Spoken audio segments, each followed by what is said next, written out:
All right. So, I have some good news to this is just one article, but it's a good news article. So, also from the Advocate, non-binary Arizona teacher doxxed and accused of grooming by board members settles lawsuit. Now, by that title, we don't know if it's a good settlement, bad settlement, we don't know. So let's get into the article. A non binary special education teacher in Arizona has settled a lawsuit against their school district after two board members reportedly accused them of grooming children and released their address on social media. You know, doxing is never cool. I do not care who you are. I wouldn't want people to dox assholes, because then the assholes will think that it's perfectly cool to dox innocent people. Let's just not do that. Why? This is no different than the mob mentality where someone who's in jail, is in jail to protect them from the mob that's coming to lynch them. It's the same thing. Let's not do that. I mean, you can wish death upon them. You can hope that they get hit by a truck. You can hope that they, are in the wrong place at the wrong time. You can hope for whatever you want. Don't dox people. I mean, you're basically asking for somebody to hurt them. Okay, how does this benefit anybody? If you really think that this person is a danger, we have a criminal justice system. You do not need to do this. But they feel obviously they have to do this because they know that what they're doing is the crime, not what that other person's doing. And so they have to go and do shady shit. All right. River Chunyi reached an undisclosed settlement with the Peoria Unified School District over a year after filing a gender discrimination suit in response to targeted harassment from governing board president Heather Rooks and former governing board member Rebecca Hill. The two attempted to terminate Chinwee's employment, according to the lawsuit, via the Arizona Republic, and led a public smear campaign that resulted in multiple attacks on the teacher's vehicle and home. Chunwee was placed on administrative leave in 2022 after sending an email to faculty on March 31st recognizing Transgender Day of Visibility, which was shared publicly. What a horrible person. Chinwee mentioned that they had seen students wearing the transgender flag colors and noted that a good way for staff to show support would be to tell them, "I see you." An investigation determined the teacher had done nothing wrong. Because she didn't. They didn't. They didn't do a damn thing wrong. Why are we... What did they do wrong there? Trying to get out the word of how to show support to trans people is a bad thing? I fail to see the problem here. Even if you don't think trans kids exist, what is the harm by acknowledging your support for trans people? I fail to see the problem.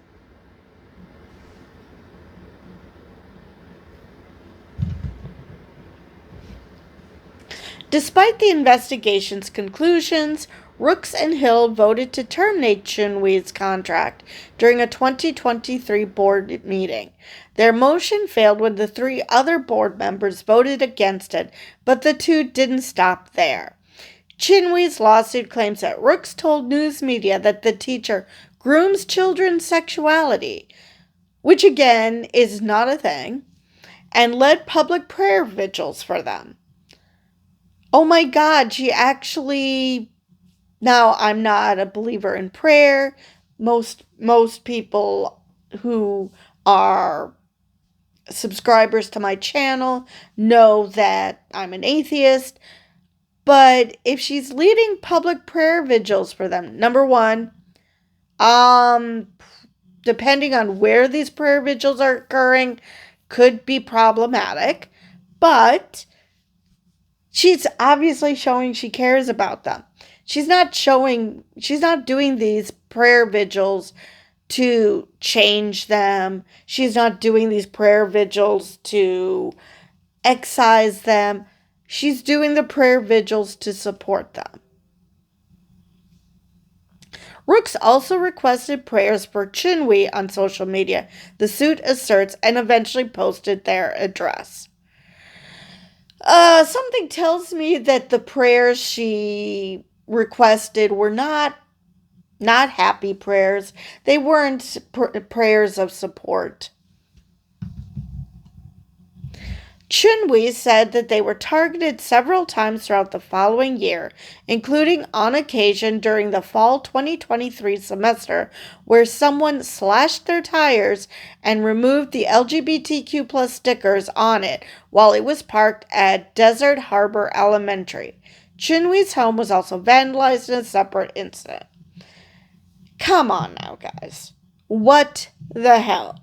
All you are showing is that you are a bunch of children. Because, again, I will keep repeating this, you cannot groom a child's sexuality. That is not a thing.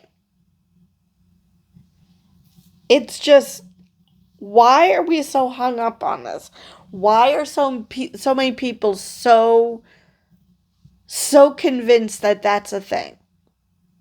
Because if you are surrounded by straight people and that doesn't influence your sexuality, what makes you think that showing support for trans people or showing support for gay people somehow changes a person?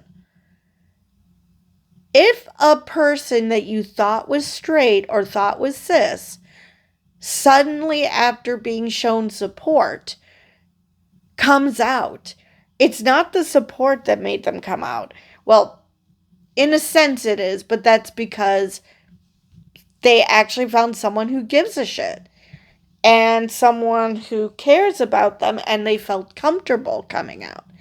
That is not the same as that person somehow forcing them to change.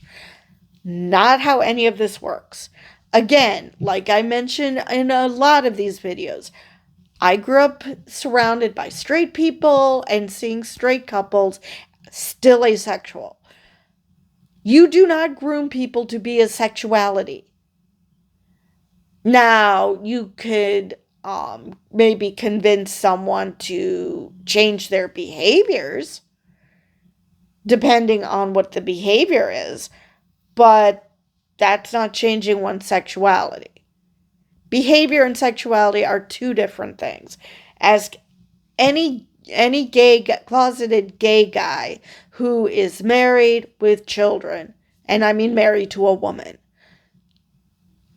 It's possible to have sex with someone you are not attracted to if it means protecting yourself. That does not mean that the gay guys suddenly turned gay. It's that he was hiding all along.